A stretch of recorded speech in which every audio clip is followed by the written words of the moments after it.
স্বাগত সকলকে প্রেত কাহিনীর ৮২তম এপিসোডে।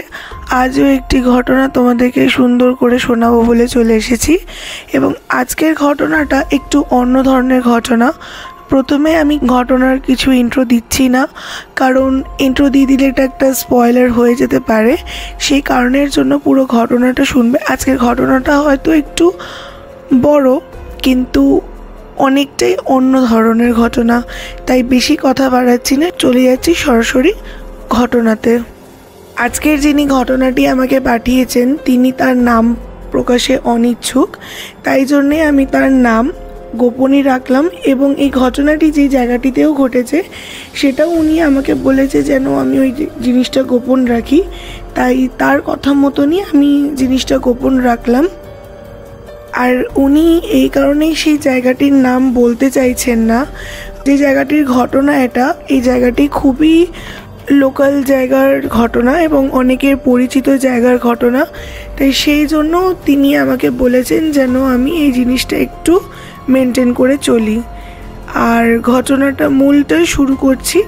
আশা করছি তোমাদের ভালো লাগবে, এবং যদি ভালো লেগে থাকে প্রতিবারের মতন আবারও বলে দিচ্ছি, আমাদের নিচের ডেসক্রিপশনে কিন্তু সমস্ত লিঙ্ক প্রোভাইড করে দেওয়া রয়েছে। আমাদের হোয়াটসঅ্যাপ নাম্বার 8100408986। তোমরা ঘটনা আমাদেরকে হোয়াটসঅ্যাপে পাঠিয়ে দিতেই পারো। আমরা কিন্তু ঘটনার সন্ধানে রয়েছি এখন। ভালো ঘটনা পেলেই কিন্তু তোমাদের ঘটনাও প্রেত কাহিনীতে শোনানো হবে। আর কথা বাড়ালাম না, চলে যাচ্ছি মূল অংশতে। ঘটনাটি উনি ঠিক আমাকে যেভাবে লিখে পাঠিয়েছেন আমি ঠিক সেইভাবেই ঘটনাটি তোমাদেরকে পড়ে শোনাচ্ছি। এই ঘটনাটা আজ থেকে প্রায় 1 বছর আগের ঘটনা। আর আমাদের বাড়ির অপোজিটেই একটা বাড়ি ছিল।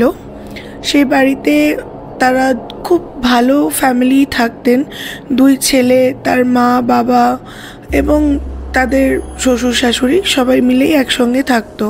আর আমাদের পাড়াটার মধ্যে না একটা খুব ইউনিটি ভালো ছিল, যে সবাই একসঙ্গে থাকতে পারতাম, যেটা অন্য অন্য পাড়ায় যেগুলো হয় না। আর আমাদের পাড়াটা একটু বস্তি বলে সবাই একে অপরের কোনো কিছু অসুবিধা হলেই ঝাঁপিয়ে পড়ে।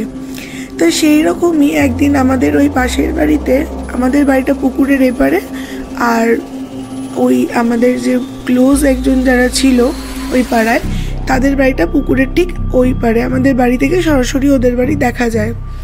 তা একদিনকে হঠাৎ করে ওদের বাড়িতে একটু চেঁচামেচি হয় ওই আমার বন্ধু এবং তার স্বামীর সঙ্গে, এবং ঝামেলা হওয়ার পর তার ছোট ছেলেটা রাগ করে বাড়ি থেকে বেরিয়ে যায়, এবং বেরিয়ে যাওয়ার পর কোথায় যায় কেউই জানে না। তার মা 2-3 মিনিট পর যখন দেখছে যে ছেলেটা বাড়ি থেকে ওরকম রেগে বেরিয়ে গেছে, তো মাও তার পিছন পিছন ছুটে ছুটে গেছে দেখতে যে ছেলেটা কোথায় গেল। পায় না দেখে পাশে ওদের কিছু বন্ধুরা, একটা ছোট মন্দির আছে আমাদের পাড়ায়, সেখানে আমার ছেলে আরও কিছু পাড়ার বাচ্চা বাচ্চা ছেলেরা বসে গল্প করছিল। তা ওর মা যখন ওরম হন্তদন্ত হয়ে যায়, তখন আমার ছেলে এবং আরও ওর সাঙ্গপাঙ্গ যারা ছিল তারা বলছে, কাকিমা কি হয়েছে, আপনি এত ছুটতে ছুটতে এসেছেন? তখন আমার ছেলেও বলে, হ্যাঁ কাকিমা কি হয়েছে গো, তুমি এত ছুটতে ছুটতে এসেছো? তখন এই ছেলেটির নাম নিয়ে বলে যে, ওকে এখান থেকে যেতে দেখলি রে তোরা? তো আমরা তখন বলি যে, মানে আমার ছেলেরা তখন আর কি বলেছিল যে, না আমরা তো দেখিনি কাকিমা, কেন কি হয়েছে? তখন আমার বান্ধবী বলে যে, এরকম আমার সঙ্গে আর তোর কাকুর সঙ্গে এরকম ঝগড়া অশান্তি হয়েছে, দেখ না ও ঘর থেকে বেরিয়ে চলে গেছে রাগ করে, একটু তোরা বাবা যাবি জঙ্গলে আমার সাথে খুঁজতে? তা তখন আমার ছেলে এবং আরও যারা ছেলেরা ছিল তারা বলে যে, না না তোমাকে যেতে হবে না, আমরাই গিয়ে দেখে আনছি, ওকে রাগ ভাঙিয়ে নিয়ে এসেছি, তোমরা যাও। এবার সেই সময় আমার ছেলে যখন ওদের সঙ্গেই যায়, ওর বন্ধুগুলোর সঙ্গে, আমার ছেলে বেশিটা হাঁটতে পারছিল না, কারণ আমার ছেলের পায়ে খুবই ব্যথা হয়েছিল। তা ও বলে খানিকটা যাওয়ার পর ও একটা জায়গায় দাঁড়ায়, এবার ওদের বন্ধুরা আরও যারা ছিল তারা আগিয়ে যায় দেখার জন্য। ওর নাম ধরে ডাকে, টর্চ মেরে দেখে, কিছুতেই দেখতে পায় না যে ও জঙ্গলের কোন জায়গাটাতে রয়েছে। যেহেতু রাতের অন্ধকার আর আশেপাশ থেকে কোনো যে জঙ্গলে আলোর কিছু পড়বে সেটাও উপায় ছিল না, প্রচণ্ডই ঘন জঙ্গল, তাই আমার ছেলের পায়ে একটু চোট হওয়াতে ও বেশি হাঁটতেও পারছিল না। ও ঠিক একটা আম গাছের তলায় দাঁড়িয়েছিল এবং ওর আরও বন্ধুরা এগিয়ে গিয়ে দেখতে থাকে টর্চ ফেলে, ওর নাম ধরে ডাকতে থাকে যদি সাড়া পাওয়া যায়, রেগে যদি ওর মায়ের ওপর তো রাগ করে বেরিয়ে গেছে, কিন্তু ওরা খুঁজেই পাচ্ছিল না। তা আমার ছেলে বেশ ওই আশেপাশেই টর্চ ফেলে দেখছিল যে যদি দেখা যায় কি না, বা কোনো গাছের তলায় ও যদি লুকিয়ে বসে থাকে। কিন্তু এত ঘন ডিপ জঙ্গল, সেখানে ওকে খুঁজে পাওয়াটা ভীষণ দুষ্কর হয়ে উঠছিল। এবং একটা মৃদু শব্দ আমার ছেলের কানের মধ্যে ভেসে আসে। আমার ছেলের নাম ধরে সেই ছেলেটি ডাকে, যাকে পাওয়া যাচ্ছিল না। তখন আমার ছেলে আরও ওর বন্ধুদেরকে চিৎকার করে ডেকে বলে, এই এই তোরা এই দিকটাতে আয়। এই দিক থেকে একটা আওয়াজ পেলাম ওর গলার। ওরাও তাড়াতাড়ি চলে আসে, লাঠি ফাটি দিয়ে গাছগুলোকে সরিয়ে দেখে, আলো ফেলে দেখে ফোনের, কোনোভাবেই ওখান থেকেও পাওয়া গেল না। তখন ওরা বলল যে এই দিকে তাহলে ও আসেনি, আর ভেতরে অত ঘন জঙ্গলে ও নিশ্চয়ই যাবে না, চল বাড়ি চলে যাই, ও হয়তো অন্য কোথাও গেছে, ও দেখবি ঠিক রাত্রিবেলায় চলে এসেছে। তা যাই হোক, ওরা ফিরেও চলে আসে। আমার ছেলেও বাড়িতে এসে আমাকে সবটা বলে। তখন আমি বলি, বাবা এমন কি হলো যে ওর মায়ের সঙ্গে সন্ধ্যাবেলায় যদি ওর বাবা ঝগড়া হয়েই থাকে, তা ও রাগ করে বাড়ি থেকে বেরিয়ে যাবে কেন? তা যাই হোক, এই নিয়ে ছেলের সঙ্গে আমার দুটো কথা হতে আমি বললাম, ঠিক আছে বাবা, খেয়ে দে, চল শুয়ে পড়ি, অনেক রাত হয়ে গেল। সকালবেলায় উঠে আশেপাশ থেকে অনেক আওয়াজ শুনতে পাই। ওর বাড়িতে ওর মা কান্নাকাটি শুরু করে দেয় সারা রাত ছেলে আসেনি বলে। আমিও ছুটে যাই, গিয়ে দেখি যে ও এরকম কাঁদছে। আমারও খারাপ লাগছে, কারণ আমারই ছেলের বয়সী ছেলেটা। আর ওটা ঠিক জঙ্গল বলা ভুল, একজনদের বাড়ি, তাদের বিরাট জমি জায়গা রয়েছে। সেটা আগে বাগান ছিল, কিন্তু এখন সেটা না মেনটেনেন্স করার ফলে ওটা এখন জঙ্গলে পরিণত হয়ে গেছে। আর ভিতর দিকটাতে কেউ যেতে চায় না, সাপ খোপ, তারপরে অনেক সময় অনেক রকম আওয়াজ ভেসে ভেসে আসে ভিতর থেকে। আগেকার দিনে ওখানে কাউকে মেরে পুঁতে দিত, তো সেই সব আত্মাদের ওখানে বসবাস রয়েছে। ছোটোবেলা থেকেই শুনেছি, কারণ আমি ওই পাড়ারই মেয়ে আর ওই পাড়ারই বউ, সেই কারণে এত জানি ভালো মতন করে। তা যাই হোক, এরকম কথাবার্তাগুলো যখন শুনি তখনও গায়ে শিউরে ওঠে। তা ওর মায়ের কাছে গিয়ে আমি বলি যে এত চিন্তা করছিস কেন, তুই কোনো বন্ধুদের বাড়িতে ফোন করে দেখ, তোর ছেলে তো তাদের বাড়িতেও থাকতে পারে। তো ওর মা বলছে, হ্যাঁ অনেক জায়গায় ফোন করেছি। তা আমি তখন বললাম, তোর কোনো রিলেটিভদের বাড়িও যেতে পারে, আত্মীয় স্বজনদেরও ফোন কর। তো ওর মা কাঁদতে কাঁদতে বলছে, সবাইকে ফোন করেছি, ও কারোর বাড়িতেই যায়নি। তা তখন আমরাও সকালবেলাতে ওর মা, আমি আরও 2-4 জন মিলে আমরা যাই ওকে খুঁজতে জঙ্গলের মধ্যেই। তা ওকে খুঁজেও আর পাই না, আমরাও চলে আসি। তা তখন আমি বলি যে দেখ, ছেলেটাকে যখন পাচ্ছিস না, আমি একটা বাড়িতে কাজ করতাম, সেই বাড়িটার নিচে একজন দাদা আছে যে বলে দিতে পারে গুনিয়ে যে তোর ছেলে কোথায় আছে বা কি হয়েছে, তো তুই কি যাবি? তা ও খানিকক্ষণ ভেবে বলে, হ্যাঁ আমি যাব, নিয়ে চল আমাকে। তো ওকে নিয়েই আমি সেই দাদার বাড়িতে যাই এবং দাদাকে গিয়ে সমস্ত ঘটনাটা বলি। আর ওকে বলেই দিয়েছিলাম যে কোনো কিছু লুকোবি না, যেটা হয়েছে সত্যিকারের সেইটাই বলবি। ও গিয়ে সবই ওই দাদাকে বলে সত্যি করে যে কি কি ঘটেছে, কেনই ছেলে বাড়ি থেকে বেরিয়ে গেছে। তা দাদা তখন গুনে টুনে বলে যে তোর ছেলে ওইখানেই রয়েছে, তোরা একটু ভালো করে খোঁজ, তোরা পেয়ে যাবি।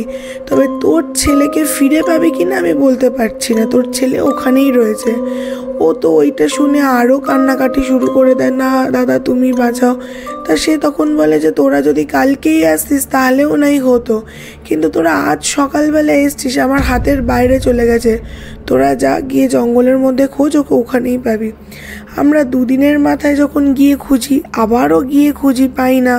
রাত্রেবেলায় আমার ছেলে আরও 2-3টে বন্ধু, তারাও গিয়ে খোঁজে, তারাও রাত্রির দিকে পায় না। এই করতে করতে আরও একদিন চলে যায়।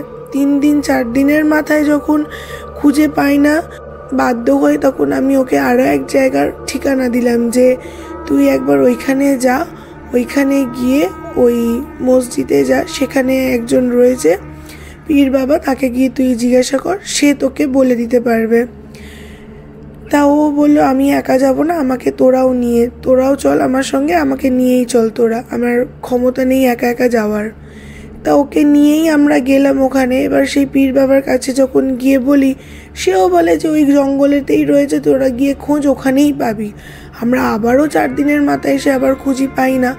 দিয়ে আমরা আর দেরি করিনি, আমরা আবার ছুটে গেছি, গিয়ে বলেছি না বাবা, সবাই বলছে ওখানেই রয়েছে, ওখানে পাচ্ছি না। তখন সে বলে যে ওখানে যারা রয়েছে তারাই তোর ছেলেকে মেরে দিয়েছে, আর তারা লুকিয়ে রেখে দিয়েছে, যার জন্য তোরা ওইখান দিয়ে যতবার যাতায়াত করছিস দেখতে পাচ্ছিস না। আর ওকে একজনে মারিনি, ওখানে 5 জনে মিলে তোর বাচ্চাটাকে মেরেছে।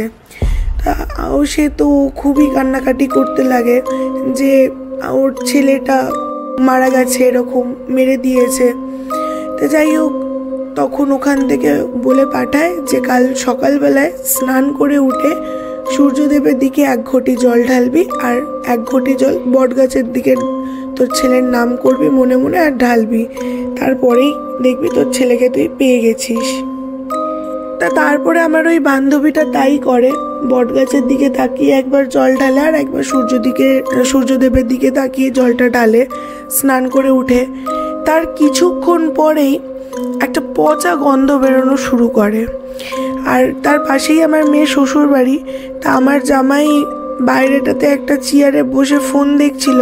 সে অনেকক্ষণ ধরেই বলছে যে একটা বাগান থেকে কিরকম পচা গন্ধ ছাড়ছে না গো। তা আমার মেয়ে বলছে ধর তোমার ওইসব ভুলভাল মতিভ্রম, ওইসব কিছুই না। তা তখন আমার মেয়ে বলছে ছাড়ো, বাদ দাও তো।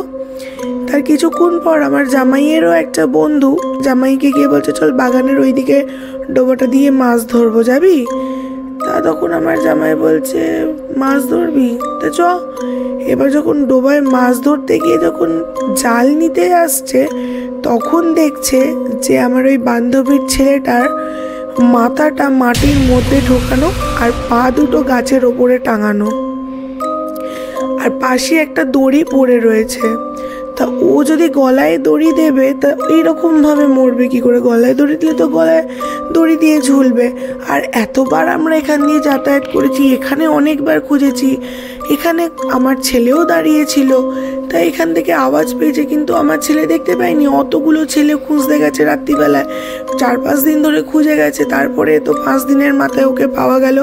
তা যাই হোক, আমরা ওর 3 দিনে যেরকম শ্রাদ্ধ শান্তি কাজ হয় ওরকম কাজ করে সব ঠিক করলাম। কি করব, ছেলেটা মারা গেছে, সবারই একটা দুঃখ কষ্ট। পাড়া থেকে একটা বাচ্চা ছেলে, অল্প বয়সের ছেলে এরকমভাবে মারা গেছে। ঘটনাটি যদি এখানেই শেষ হয়ে যেত হয়তো খুব ভালো হতো, কিন্তু এরপর যেটা ঘটলো সেটা মানে আমি কি বলবো, এখনও আমার গায়ে কাঁটা দিচ্ছে। তোমাকে এখন ঘটনাটা আমি লিখছি। আমার কাকি শাশুড়ির মেয়ে এসেছিল আমাদের বাড়িতে ঘুরতে, এবং তার সঙ্গে তারও মেয়ে এসেছিল, মানে আমার ননদ এসেছিল তার মেয়েকে আর নাতনিকে নিয়ে আমাদের বাড়িতে ঘুরতে। তা ঘোরার পর একদিনকে বললো যে মামি আজকে একটু ইলিশ মাছ রান্না করবে, খাওয়া হবে।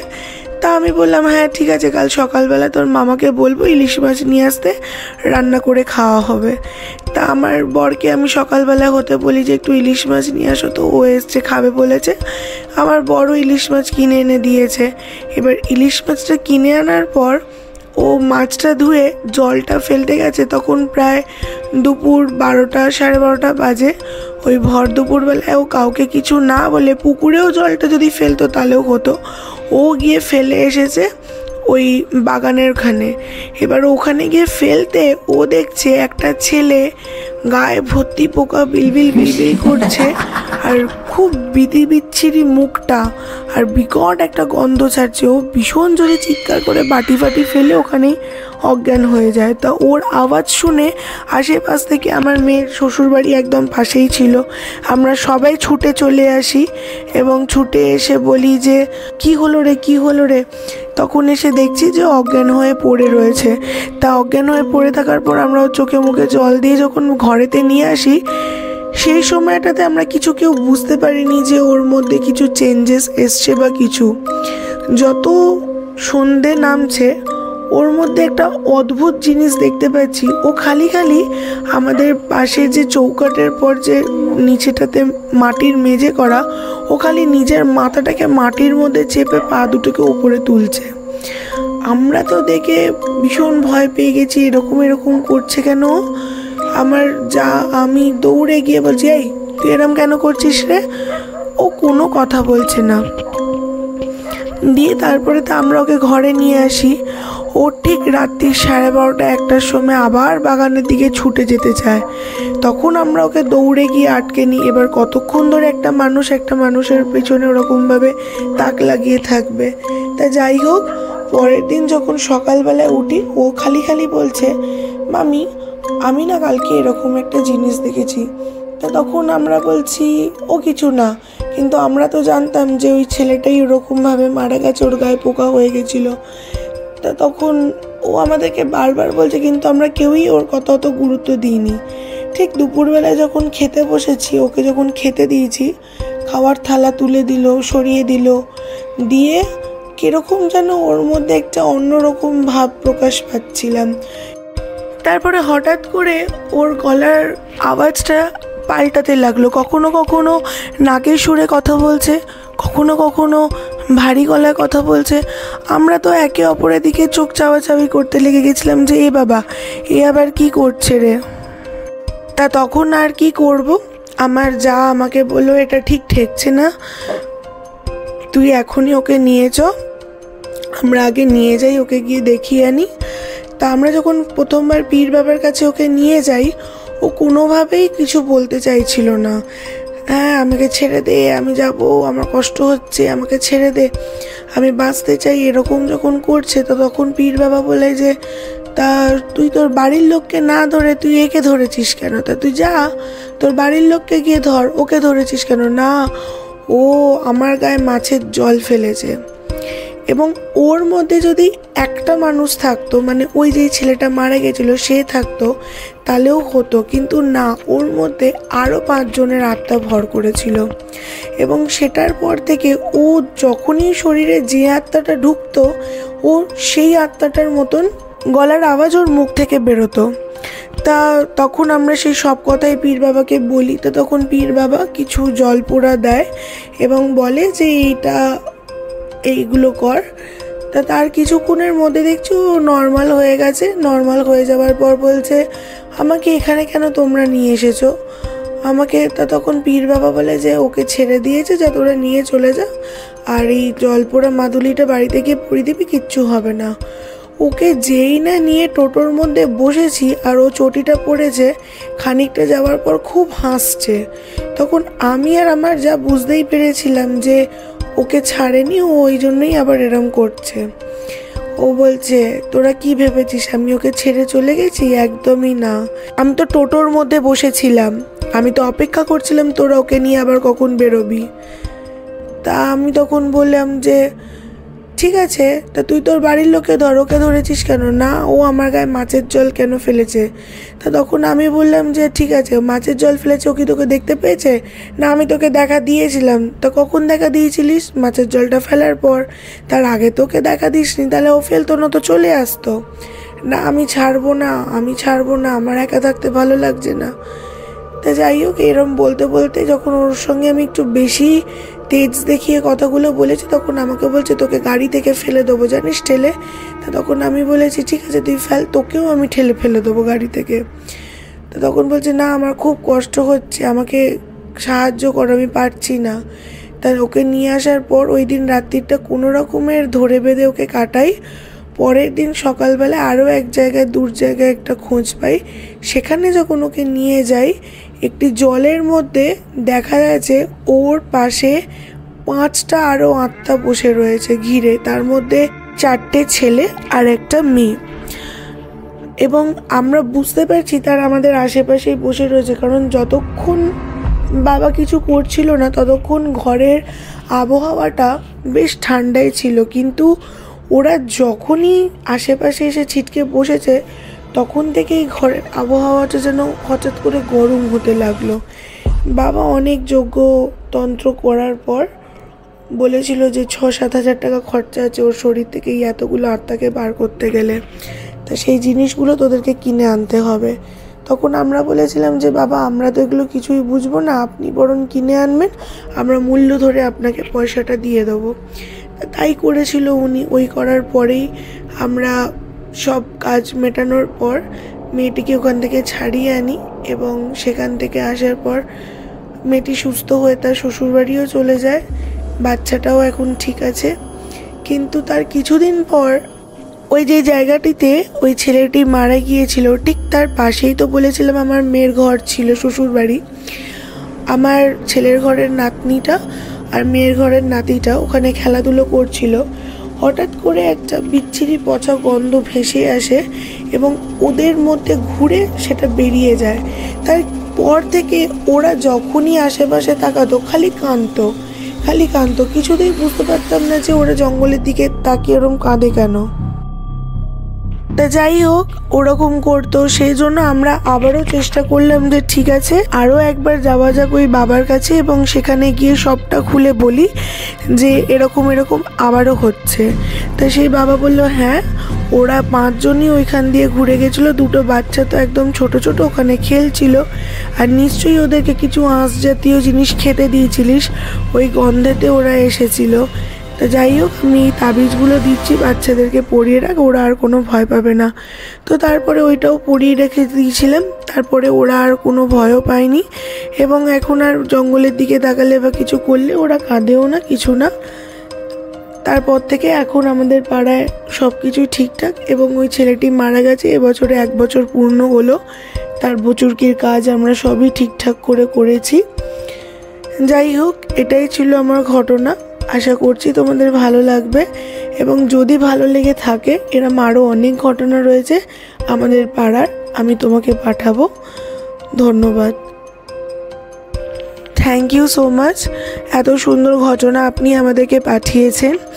আমরা অপেক্ষায় থাকি আপনাদের এই সুন্দর ঘটনাগুলো আমাদের শ্রোতাদেরকে শোনাবো বলে, এবং আমরা সত্যি খুব প্রাউড ফিল করি যে এরকম অনেকের সঙ্গেই এরকম অনেক জিনিস ঘটে যারা আমাদেরকে ভালো ঘটনাগুলো পাঠায়। তো যাই হোক, এই ঘটনাটা যখন আমিও রেকর্ড করছিলাম, বেশ আমারও গাটা একটু ভারী লাগছিল ঘটনাটা শোনার পর। তা যাই হোক, আর অবাকভাবেই এটা যেখানকার ঘটনা আমার বাড়ি থেকে কিছুটা দূরেই, এবং আমার যখন উনি ঘটনাটা বলেছিলেন, জায়গার নামটি বলেছিলেন, আমার হাজব্যান্ড সেটা শুনে আমাকে ওই জায়গাটি দেখিয়েও ছিল যেটা কোন জায়গায়। তো যাই হোক, যেহেতু উনি গোপন করতে বলেছিল আমি বলতে পারলাম না, কিন্তু আমার বাড়ির কিছুটা দূরেই ওই জায়গাটি, এবং আমি বিয়ের পর থেকে আসার পর অনেকবারও শুনেছি যে ওই জায়গাটা ভালো না। তো যাই হোক, এই অবধি তোমাদেরকে বললাম। যারা এখনও আমার চ্যানেলটা সাবস্ক্রাইব করোনি, চটপট করে আর কিছুটা সাবস্ক্রাইব করে দাও, আমরা 1K হয়ে যেতে পারি। আর তারপরেই কিন্তু আমাদের প্রেতকাহিনী শর্টস আসতে চলেছে, এবং আরও অনেক নতুন জিনিস আমরা আপডেট করব 1K হয়ে যাওয়ার পর। সমস্ত তথ্য তোমাদেরকে জানাবো। তার জন্য কিন্তু তোমাদেরকে আমাদেরকে ফুল দমে সাপোর্ট করতে হবে। আর প্রতিবারের মতন আমি আরও একবার বলে দিচ্ছি, প্রেতকাহিনী কিন্তু কোনো কুসংস্কার, কালো জাদু এবং কোনো জাতিকে ভেদাভেদ করে না। এগুলো যারা বিশ্বাস করছেন তাদের জন্য খুবই ভালো, এবং যারা বিশ্বাস করছেন না তাদের উদ্দেশ্যে বলে রাখি, আপনারা জাস্ট এটাকে অ্যাজ ইফ একটা এন্টারটেনমেন্ট হিসাবেই নেবেন। কারণ আমাদের অনেক মানুষের ডে টু ডে লাইফে অনেক অলৌকিক জিনিস ঘটে, তার মধ্যে থেকে এগুলোও একটা জিনিস। তো যাই হোক, আপনারা এইটা শুনবেন এবং জানাবেন কেমন লাগলো। আগামী সপ্তাহের জন্য আরও একটি নতুন ঘটনা আসতে চলেছে, তার জন্য কিন্তু আপনাদেরকে অপেক্ষায় থাকতে হবে। ধন্যবাদ।